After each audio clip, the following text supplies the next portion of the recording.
Before I start this video, rank UTSA. We 9-0, baby. Birds up. Alright, the Gundam Dunk. Sneaker of the year? We'll soon find out. What's going on, YouTube land? I am Chris Catalunya. Before we get into this review, go ahead and check out my Instagram at Chris Catalunya with an underscore at the end. Go ahead and like, subscribe, and hit that notification bell so you'll know when I upload a new video.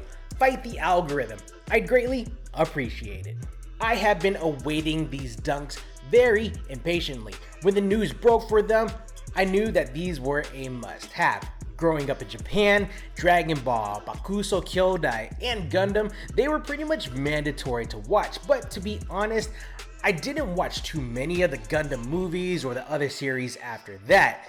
Funny enough, our household was more attuned with Macross or Robotech, so don't kill me, Gundam fans. Though that didn't stop us from buying Gunpla models from our local Seiyu or Daikuma. Gundam is pretty much ingrained in Japanese culture, to video games, to TV, to food, to a full-size mobile suit unit. How this collaboration came up, I'm not too sure, but I do appreciate that it is an official collaboration and not just a colorway thing like the Doraemon Dunks. Link in the description above. Nike SB and Gundam, they released two different styles, the Banshee and these in hand, the Project Unicorn Dunk Highs, which I actually think are the better of the two. But to be fair, I haven't even seen the Banshees in person. This release commemorates the 15th anniversary of Mobile Suit Gundam Unicorn, despite the Gundam anthology being over 42 years old. These released at skate shops worldwide, retailing at $110 USD. Add your tax and your VAT just based on where you reside. Now, of course, these released on the Sneakers app today, but I took my L. I didn't want to wait until today to try my luck solely on like raffles or the Sneakers app, so I did bite the bullet and bought them off of StockX before the release, and I bought them for about $225. After the drop, resale for these, the unicorns are hovering anywhere between $200 and $300, just dependent on the size that you need. Really, the bigger sizes are going for more right now. For the Banshees, they seem to be the lesser favorite of the two and are performing about the same to less. First impressions, we have the Rainbow Nike SB box. Flipping the lid, I like that we got the sticker pack in here, and then we have those additional swooshes placed on like a Velcro pad. Now, removing the shoes, the upper, it just feels alright. It's definitely not the best leather that we've seen on a dunk this year, though I do love the theming that is going on. I think it is spot on. Before we go any further, please cut your StockX tags. That shit is corny if you keep them on. The upper is composed of a plasticky feeling leather done up in white, red, and gray. Some double layering is going on at the mudguard, the vamp, and the ankle strap, which accentuates that mobile suit vent look, which I really love. Again, the theming is just on point. The double layering on the shoe, I don't know if you remember, but it kind of reminds me of the Bloodline Jordan 1s. The quarter panels on the lateral side features Velcro interchangeable swishes, where you can change these yellow swishes into the gold ones and vice versa with a quick pull. These gold and yellow swishes are attributed to the V-shaped fins that are found on the helmet of the mobile suit. Both are textured and attain lines that are pressed in, which look great. The medial side has an affixed normal shaped swoosh with similar texture and lines going on. You just can't remove the swoosh over here. I wish both sides were made of that Velcro format. Toward the heel is that red unicorn logo stating RXO Dunk High with warning labels, and above that we have that dope theming going on with the gray leather outfitted with red lines that are pressed in and stitched out. Moving on, I appreciate that Nike SB provided us with 4 sets of laces of an oval shape.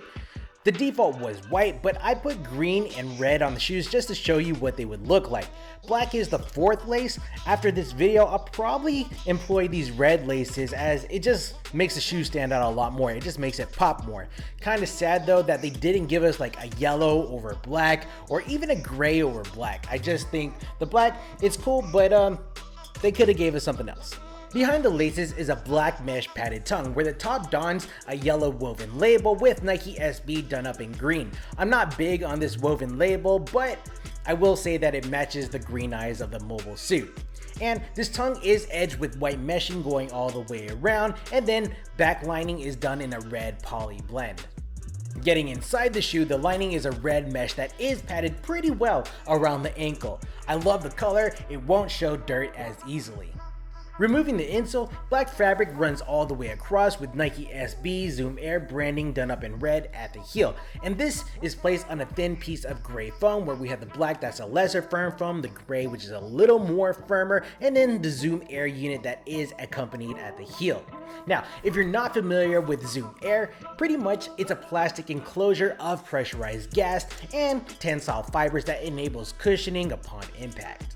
The midsole is dope, entertaining that red stitching going along the base of the shoe. The white part and the gray outsole, this is done up in a blown rubber component to enable flexibility, durability, and foundation to the shoe. Traction pattern, if you've seen a Dunk or a Jordan 1 before, pretty much the same thing is going on here, where you have the circles at the top, the branding smack dab in the middle, in this case Nike SB done up in red, and then the grid mark at the heel of the shoe.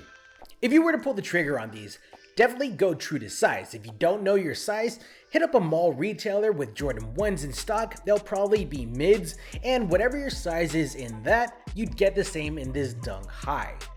This is a more comfortable shoe than your regular or your standard Nike Dunk, especially with the Zoom Air unit being employed, though you're able to remove those insoles and put whatever is comfortable to you in these.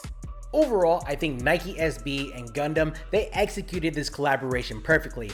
I won't say that this is sneaker of the year, but definitely I have lots of love for it. And I love how the drop was accompanied with Gunpla in 1/144th scale and in small chibi form.